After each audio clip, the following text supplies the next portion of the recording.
Olá pessoal, bom dia, boa tarde, boa noite de novo. Aqui é o Rafael. A gente vai continuar, na verdade, o aula de geografia física, né?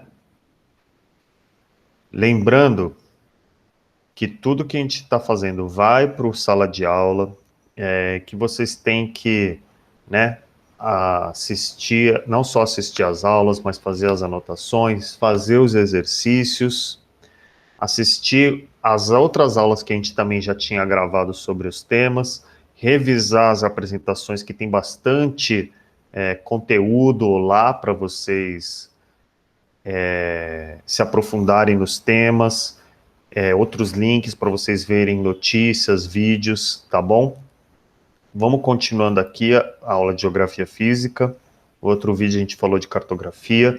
Agora a gente vai fazer um apanhadão aí de clima, pouquinho de geografia, um pouquinho de hidrografia, geologia e falar dos biomas também.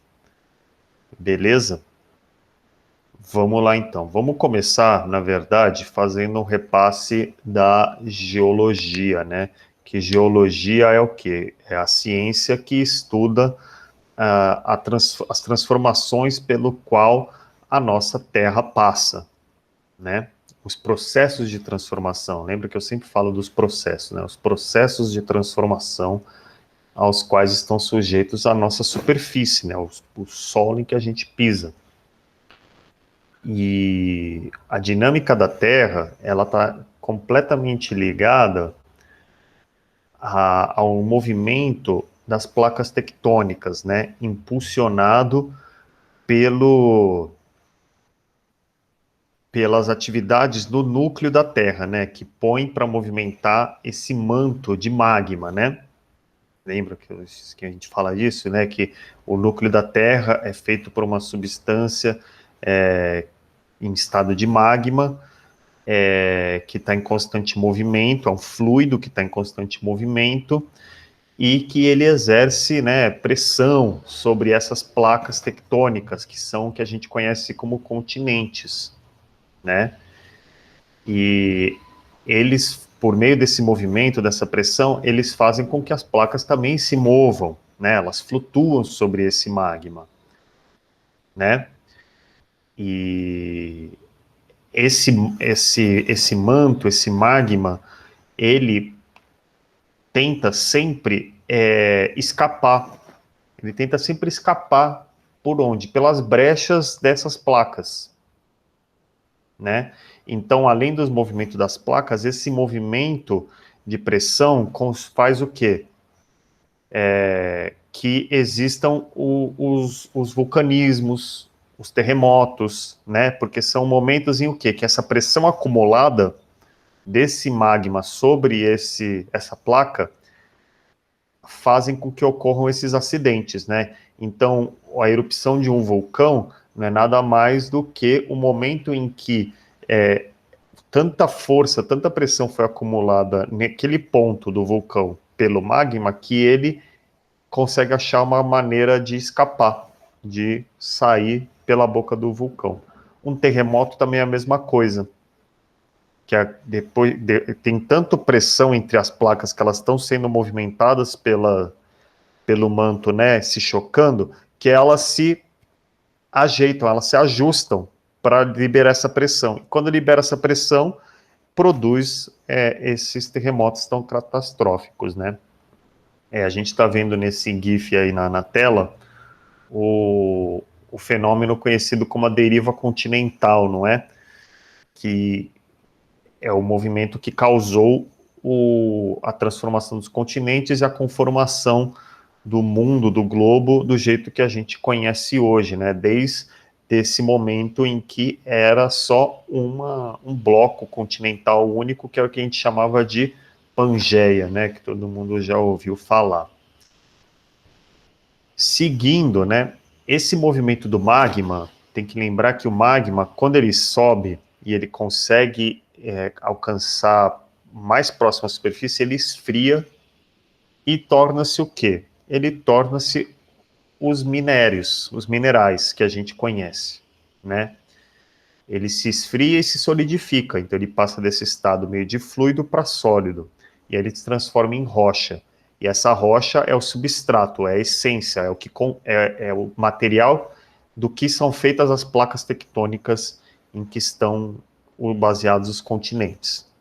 E tem três grandes tipos de estruturas geológicas, né, que a gente precisa conhecer, que são, primeiro, os escudos cristalinos, que são as estruturas mais antigas, que deram origem, ou seja, as primeiras estruturas que fizeram essa Pangeia, né? Quando cresceram, subiram, se solidificaram e fizeram esse primeiro continente. Eles ainda estão por aí. São esses escudos cristalinos. Entendeu? Em geral, a gente vê esses escudos cristalinos em que elementos da paisagem? Os planaltos e os morros. Né? Por quê? Porque os escudos cristalinos, eles são rochas muito duras, então eles conseguem resistir muito à ação do tempo. Então, um morro e um planalto não é nada mais do que uma grande estrutura geológica que resistiu à ação do tempo. E o que são as bacias sedimentares? Elas são estruturas geológicas mais recentes que os escudos, são mais novas que os escudos. E elas se originam por meio do quê? Da erosão dessas rochas ou desses solos e do seu acúmulo nas superfícies mais baixas, né? Então, lembra quando eu falei do intemperismo, que é a ação do tempo? Então, a gente tem uma rocha ali, um escudo cristalino, e ele vai, né, sofrendo intemperismo, vai diminuindo e vai se quebrando ao longo do tempo, né? Imagina uma rocha se quebrando em fragmentos cada vez menores. Esses fragmentos, quando eles vão ficando cada vez menores, eles vão descendo, né? Porque a gravidade faz eles descerem. Então, eles vão descendo para o fundo do solo, né? Para o fundo dos vales, para o fundo dos rios, e vão se depositando cada vez mais. Isso são processos que demoram 1000 anos, né? Vocês já sabem. E aí vão se formando as bacias sedimentares, né? E essas bacias, elas vão fazer o quê? Novos terrenos, que são as planícies. O que são as planícies? São lugares planos, abaixo do nível dos morros, dos planaltos, por isso que se chama planícies. As praias, o que são as praias? O que é a areia da praia? Não é nada mais do que uma bacia sedimentar, ou seja, a rocha se desfaz e ela vai descendo pela ação dos rios, levado pelo rio, pelo mar, pelo ar, e vai acabar na praia. E aquilo lá não deixa de ser uma bacia sedimentar. Os campos de petróleo, as minas de carvão também são bacias sedimentares, mas isso vocês têm que ver lá na aula que a gente tem sobre geologia para se aprofundar nesse tema. Tem também os dobramentos modernos, que são as estruturas formadas a partir dos movimentos das placas. Em geral, elas são as mais novas. E esses dobramentos modernos, eles estão em locais em que existe uma intensa atividade no interior da Terra, justamente nessas zonas de vulcões e de terremotos. Que zonas são essas? Vamos voltar aqui para vocês verem. São as zonas em que as placas tectônicas se chocam. Elas se chocam, às vezes elas têm dois tipos de movimento, de se separar, como por exemplo, é a placa do Brasil e a placa da África. Elas se separam, por isso que o Brasil e a África, que antes eram uma estrutura só, se separaram ao longo do tempo. Mas tem outras placas que se chocam, assim, que se encontram, que convergem. Esse é o caso, por exemplo, da placa da Ásia com a placa da Ásia, da placa da Europa com a placa da Ásia. E por isso que tem muito terremoto naquela região do Oriente Médio, como teve terremoto no Paquistão. Existe também o encontro de placas na região do Chile, por isso que a gente também tem um monte de acontecimento de terremoto. E o que tem acontecendo lá também? A formação de cordilheiras, de grandes cadeias montanhosas. Vocês percebem que quando as duas placas estão se chocando, elas não vão se chocar para sempre. O que vai acontecer? Uma vai subir em cima da outra, ela vai fazer assim, ó. Vai subir em cima da outra, e essa ponta aqui, ó, é a cordilheira. é a montanha, entendeu? Ela vai subindo. Então, por isso que elas vão subindo as cordilheiras. Claro, dizem que elas sobem 1 centímetro por ano. 1 centímetro por ano ninguém consegue perceber. Isso só vai fazer efeito em milhares e milhões de anos, que é o que a gente chama de tempo geológico. Beleza? Vamos dar uma olhada, então, para a gente entender os relevos brasileiros. Tá bom? Vamos dar uma olhada aqui, ó. Esse é a classificação do relevo feita pelo Aziz Abissab, que foi um importante geógrafo, né? A gente percebe aqui, principalmente, as diferenças entre os planaltos e as planícies. Beleza? Ó, a gente tem o Planalto Central, que é uma região o quê? De montanhas, de chapadas, de grandes vales, né? De grandes acidentes geográficos, porque são regiões antigas, que têm muito intemperismo, já são escudos cristalinos, que sofreram muita ação dos intemperismos. E ao lado dos planaltos vão haver sempre o quê? As planícies, porque é para onde todo esse sedimento que erodiu, que se perdeu das montanhas, dos escudos cristalinos do Planalto, fluiu, escoou. E eles vão para onde? Ó, as planícies amazônicas. Vocês estão vendo que a Amazônia tem uma grande planície, e onde se encontra o leito dos rios, tem as planícies das terras costeiras, que são justamente as praias, a planície do Pantanal, tá certo? Então, esses são os grandes grupos de relevos brasileiros. Também tem o Planalto Meridional, as serras e planaltos leste e sudeste. A gente conhece isso porque a gente está aqui ao lado de uma, que é a Serra do Mar, que são essas regiões o quê? Próximas do litoral, em que tem uma grande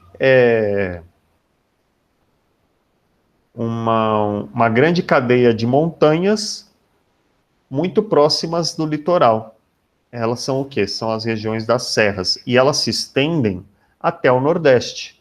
Tem o Planalto Nordestino, o Planalto do Maranhão. Beleza, gente? Isso, a gente vai ver, influencia no clima e nos biomas. Vamos ver como? Agora a gente vai entrar na parte de clima, vamos estudar rapidinho, fazer um repasso aí desses fatores climáticos.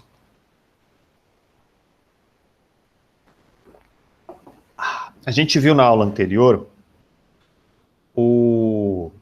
a latitude.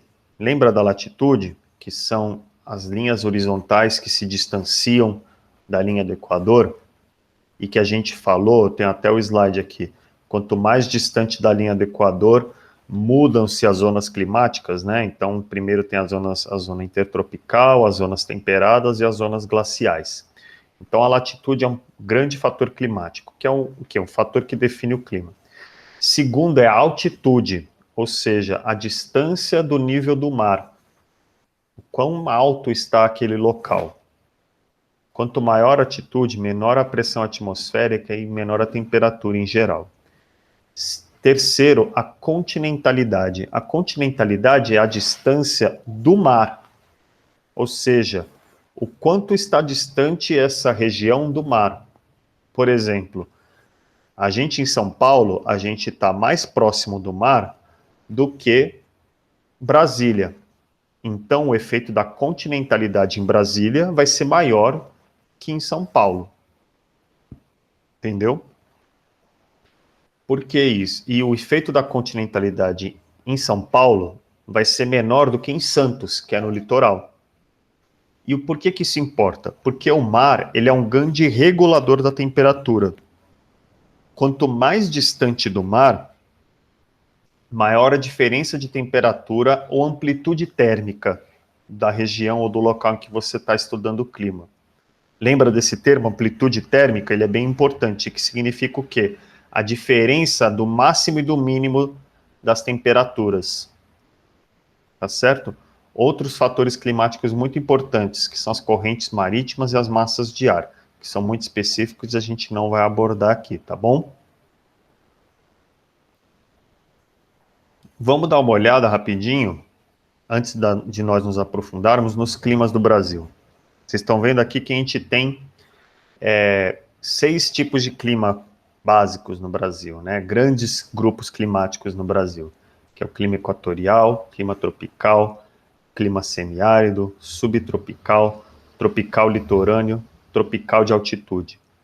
Então vocês já estão percebendo como os fatores climáticos são importantes, porque a gente tem, ó, por exemplo, o clima mais próximo do Equador, a gente chama de clima equatorial. Então, ó como a latitude já é importante para definir o clima.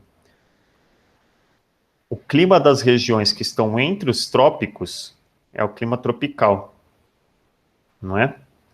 E o clima da região aqui, ó, do sul, que está abaixo do trópico de Capricórnio, é o clima subtropical.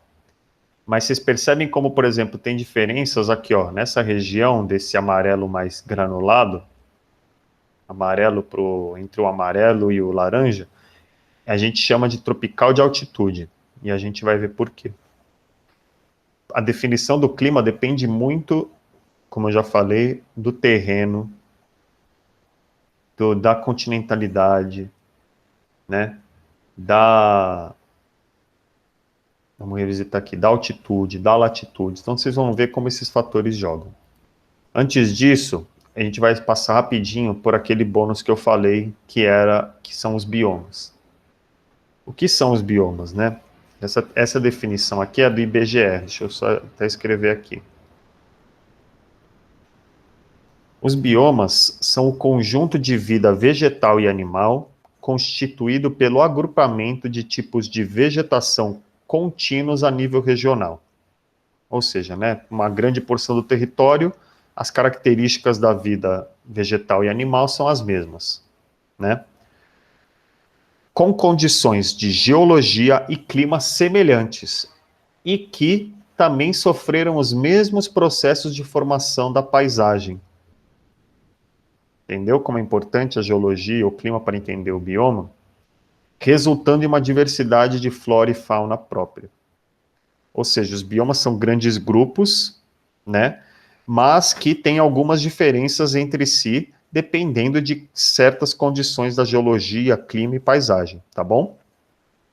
Vamos dar uma olhada para os biomas brasileiros. Bem parecido com o mapa do clima, não é? Não é à toa. Então vamos ver. O primeiro bioma é o da Amazônia, que é um bioma que tem a maior biodiversidade do mundo, né? Que a gente já conhece. Eu vou explicar mais adiante também sobre cada bioma. O Cerrado, que é o bioma que ocupa grande parte desse nosso Planalto Central. A Caatinga, que é onde está localizada basicamente a região do semiárido, do clima semiárido. Os Pampas, que estão aqui no extremo sul, que também são conhecidos como Campos Sulistas ou Campos Gaúchos, que também tem as suas características próprias. E o Pantanal, que está aqui na planície do Pantanal. Vocês estão vendo como tudo está bem ligado? Vocês podem entrar nesse link aqui do Brasil Escola para pegar mais informações sobre os biomas também, tá bom? Vamos falar agora, a partir dos climas brasileiros, vamos fazer uma discussão minuciosa de cada tipo climático do Brasil para vocês entenderem. Vou aproveitar e também já vou apresentar o climograma, que quem já teve uma aula comigo sabe o quanto eu ressalto a importância que é para nós entendermos o climograma. Então, eu vou dar um zoom aqui em cada clima para a gente fazer uma análise, e eu quero que vocês façam o quê? Para vocês anotarem. Eu quero que vocês façam um mapinha desse slide aqui. Então, faz um mapinha, coloca as regiões, e aí você vai fazer um mapa mental, fazendo anotações a partir do que eu vou falar aqui, beleza? Então eu vou dar um zoom aqui. Vamos dar um zoom primeiro no clima equatorial. O clima equatorial, gente, ele é um clima que a gente também conhece aqui no Brasil como clima amazônico, que ele é marcado pelo quê? Pela alta pluviosidade ao longo de todo o ano. né? Todo ano chove muito. E a temperatura média é alta o ano inteiro e estável, ou seja, não varia a temperatura. E só existe uma estação perceptível, né, nos lugares com esse clima, que é o quê? O verão. O verão ele é marcado por quê? Temperaturas altas e alta pluviosidade, ou seja, altas chuvas. E o bioma é a Amazônia. Mas dá uma olhada aqui no climograma típico da Amazônia. Deixa eu dar um outro zoom. Tentar dar um outro zoom aqui. Esse climograma é da região de Manaus. Se vocês não estão lembrados muito bem como climograma, eu vou explicar aqui, vocês vão entender muito bem. O climograma, ele é dividido em 12 partes, né? Tá aqui o eixo horizontal com 12 barras verticais que representam os meses do ano. Então, o climograma, ele é o quê? Ele é uma fotografia do comportamento do clima de uma região com relação à sua temperatura e à sua precipitação, à sua chuva. Então, esses são dois elementos essenciais para a gente poder compreender o clima de uma região. Então, vamos dar uma olhada. As barras verticais do climograma são o quê? São as chuvas, são sempre as chuvas, as barras verticais. A linha horizontal é a temperatura. Às vezes tem 2 ou 3 linhas horizontais. E quando tem essas 2 ou 3 linhas, significa o quê? Que são as linhas de baixo, são as temperaturas mínimas, as de cima são as temperaturas máximas e as do meio são as temperaturas médias. Quando só tem uma linha, essa é a temperatura média. Aí a gente tem que olhar sempre para o lado na escala, né? Nas duas escalas que tem verticais aqui do climograma. Essas aqui que variam de 0 a 35 a 40, elas são as temperaturas, né?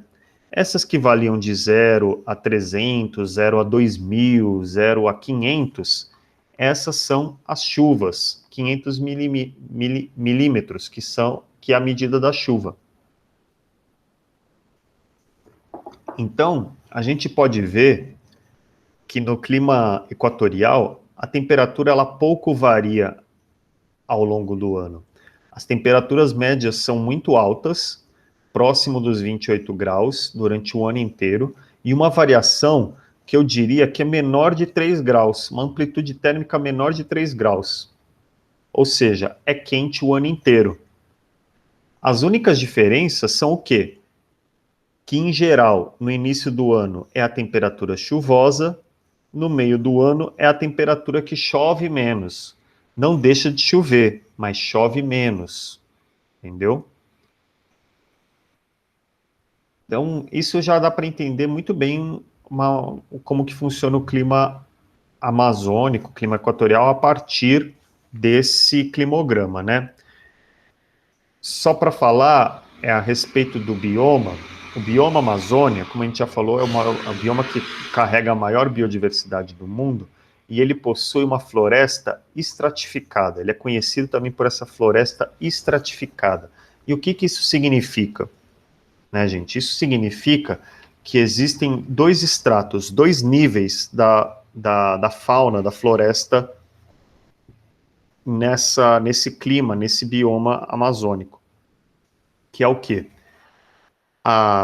Existe a parte submersa, ou seja, uma parte que fica submersa uma boa parte do ano, né, o solo fica submerso abaixo d'água, que compõe as matas de igapó, que a gente conhece como matas de igapó, que são aquelas regiões de várzea, regiões de manguezais, que a gente conhece muito pela Vitória régia, né, aquela planta que fica, que faz uma superfície, né, na água do rio. Então, uma boa parte do bioma amazônico é composto por essas matas de igapó. As outras, que são as terras altas, terras secas, né, que estão nos planaltos amazônicos, né? Vamos rever aqui o mapa do terreno. Deixa eu tirar o zoom.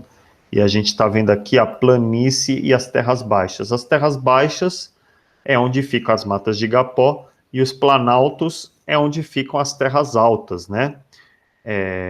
Ou as florestas propriamente ditas, em que lá você tem essas terras secas e que vão ter grandes florestas com árvores muito grandes, muito consolidadas, né? Florestas bem densas, né? Que é o que a gente conhece dessas grandes árvores brasileiras, né? Da Amazônia. Seguindo aqui para outro clima, a gente vai dar uma olhada no clima tropical típico, né? O clima tropical típico, por que ele tem esse nome? Porque ele representa tipicamente o clima tropical, claro, né?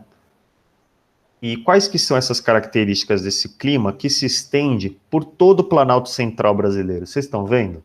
Olha só, todo o Planalto Central brasileiro e também pela planície do Pantanal, pelo Planalto Meridional, né? É por onde se estende esse clima tropical típico. E quais que são as características deles, né? O clima tropical típico, ele se caracteriza pelas temperaturas elevadas, e pela estação, pela grande diferença de chuvas ao longo do ano, né? E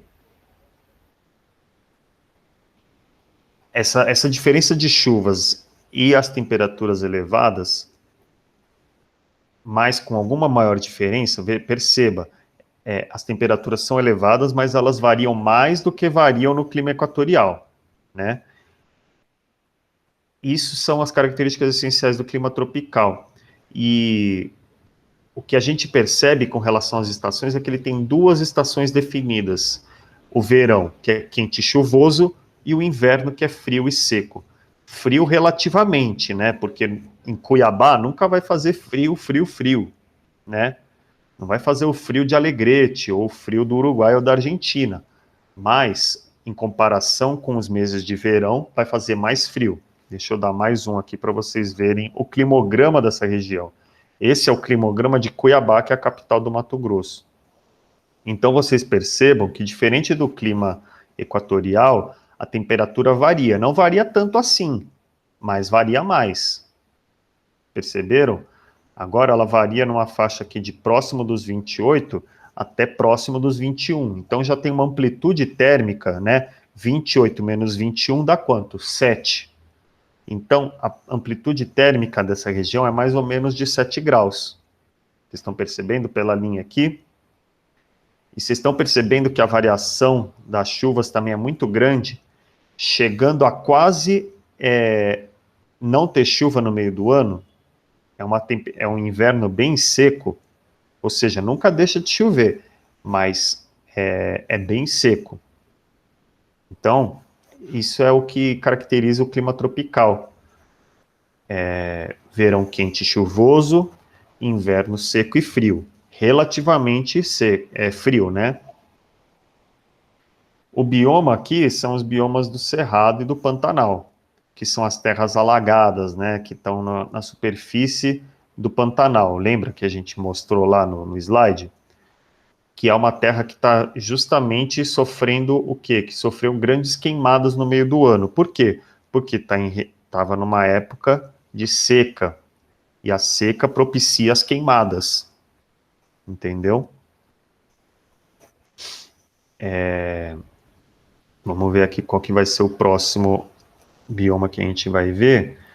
Vai ser o clima tropical de altitude. A gente vai perceber qual que é a diferença do tropical típico. E tem muita confusão nisso quando a gente vai no vestibular, no Enem, então tomem cuidado. O clima tropical de altitude, ele se diferencia do tropical típico por conta do quê? Por conta de ele estar em regiões de grandes altitudes. Lembra que eu falei que a altitude influencia no clima? Então, em regiões de grandes altitudes, o clima tropical ele vai se diferenciar do tropical típico. Em que regiões acontece isso, né? Acontece aqui em Belo Horizonte, como está destacado. O clima de São Paulo é um clima tropical de altitude. Em Brasília, no interior de São Paulo, uma boa parte. Franca, Ribeirão Preto, Campos do Jordão, que todo mundo conhece, né? Enfim. Mas no que ele se diferencia do tropical típico, né? Diferencia em quê? Que existe uma amplitude térmica um pouco maior, desculpa, a amplitude térmica é menor do que no clima tropical típico, por isso é menor no clima tropical típico, e os invernos aqui são mais frios. Desculpa, gente, eu acho que eu confundi. Vamos voltar um pouco aqui no tropical de altitude. Ele se diferencia por ter amplitudes térmicas maiores e maiores precipitações, tá bom? Clima tropical típico se diferencia do tropical de altitude. O tropical de altitude tem invernos mais frios e tem maiores precipitações, tá bom? Por que ele tem invernos mais frios? Porque ele está em altitudes maiores, que permite variar mais a temperatura, tá bom? Mas, de qualquer maneira, são duas estações definidas. O verão quente e chuvoso, o inverno seco e o frio. Vamos dar um zoom aqui nesse climograma, em que a gente está vendo uma queda de temperatura e uma queda de pluviosidade de chuva parecido com o do tropical típico, mas se diferencia no quê? Nas temperaturas que são menores e na pluviosidade que é menor também, entendeu? Vamos passar aqui para outro slide. Ah, não. Não, é isso mesmo. Desculpa, gente. Vamos passar para outro slide em que a gente vai analisar os outros climas, que é o clima semiárido, o clima tropical litorâneo e o clima subtropical. Bora? Deixa eu dar um zoom aqui no clima semiárido. O clima semiárido, vocês já estão vendo que ele corresponde muito à região da Caatinga, não é? E quais que são as características deste clima? As características desse clima são que ele é quente e seco, e as chuvas são irregulares e escassas. E a temperatura média é alta e com baixa amplitude térmica, ou seja, é sempre alta. Mas, ao contrário do clima equatorial, não, não chove tanto. Aliás, chove muito pouco, tendo estações, meses do ano, que não chove nada, que é totalmente seco. Deixa eu dar um zoom aqui para a gente ver melhor esse climograma que é da região de Quixeramobim. Vocês estão vendo como tem meses em que chove muito pouco, menos de 10 milímetros, e é justamente aqui nessa região, nesse período do inverno, entendeu? Aqui chove um pouco, mas chove menos. Vocês estão vendo? Ó, presta atenção na escala. As maiores chuvas aqui, em Quixeramobim, acontecem em março, e está em torno de 150. Vamos voltar no climograma de Manaus e olha a diferença. 150 está por aqui, ó. Aqui. Não, está aqui, ó. Né? Está por aqui, entre os 100 e os 200. E olha onde alcança o máximo aqui. 300 alcança o máximo de chuvas em Manaus, que é o dobro, é muito mais.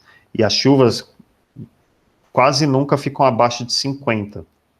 O quanto que aqui ela fica uma boa parte do ano próximo ou abaixo de 50. Vocês perceberam, então, como é mais seco? E vocês perceberam que vocês têm que olhar cada climograma, vocês têm que olhar com muita atenção à escala, beleza? Deixa eu tirar um zoom aqui para a gente ver o outro clima, que é o tropical litorâneo, beleza? O tropical litorâneo, ele se difere do clima tropical típico e do clima tropical de altitude, por quê? Porque ele está próximo das regiões de praia, né? Ele está próximo do litoral. Ele é conhecido como clima tropical litorâneo, clima tropical atlântico ou clima tropical úmido. Então a gente já vai perceber a diferença deles dos outros climas tropicais no quê? Que ele também é quente, mas ele é úmido o ano inteiro, entendeu? Ou seja, ele é marcado pelas altas pluviosidades que são concentradas em uma estação do ano, tá? E com temperaturas médias de 25 graus. Vocês percebem também que, por conta do efeito da maritimidade ou da continentalidade, a variação de temperatura é muito pequena. Deixa eu tirar o zoom aqui e falar uma coisa muito importante. Existe uma diferença no clima tropical litorâneo entre as cidades conforme elas estão à sua altitude. Isso faz uma diferença no quê? Que a estação chuvosa em Recife, ou aqui no Nordeste em geral, ela é quando? Ela é no meio do ano. E a estação chuvosa aqui no Sul-Sudeste, ela é quando? Ela é no começo do ano. Isso por quê? Porque a gente está se aproximando aqui do Nordeste, do litoral do hemisfério norte, então as coisas invertem. Lembra que a gente fala que as estações invertem? Então a gente já começa a perceber isso aqui. Então esse gráfico, por exemplo, aqui esse climograma, ele é de Recife, que é do Nordeste. Então a concentração das chuvas está no inverno, que é o meio do ano. Se a gente fosse ver o climograma de Santos, ou de Ubatuba, né, que a gente conhece como Uba-chuva, São Sebastrovão, essas coisas, é no começo do ano que tem grandes chuvas no Rio de Janeiro, grandes chuvas no início do ano, que tem desastre, tem calamidade. Então vocês conseguem perceber a diferença? Tem que manter tem que anotar isso daí. Então vamos dar uma olhada aqui, ó. A temperatura muda pouco por conta do efeito da continentalidade, ou seja, está muito próximo do mar, o mar regula a temperatura, ou seja, ele diminui a amplitude térmica. Então a amplitude térmica aqui é bem menor. Mas as temperaturas são altas. Aqui no Recife, a temperatura está sempre entre 28 e 25 graus. E as chuvas estão sempre altas. Elas, no mais baixo, elas estão ali no patamar de 50 milímetros por ano. Mas elas estão super concentradas ali no meio do ano, na temperatura, na estação chuvosa deles. Beleza? Vamos lá, último clima, que é o clima subtropical, que é o clima ali das regiões sul do Brasil. Ele é um clima marcado por grandes amplitudes térmicas. É diferente, um pouco diferente do clima tropical, né, que tem menores amplitudes térmicas, né. Ele é um clima que, como ele está muito distante da linha do Equador, já vai ficando muito frio no inverno, que são, claro que não é à toa que são as únicas regiões do Brasil que, por exemplo, neva alguns dias do ano, né? E conforme a gente vai descendo também, a gente tem as 4 estações bem definidas nessas regiões. 4 estações bem definidas, o que quer dizer?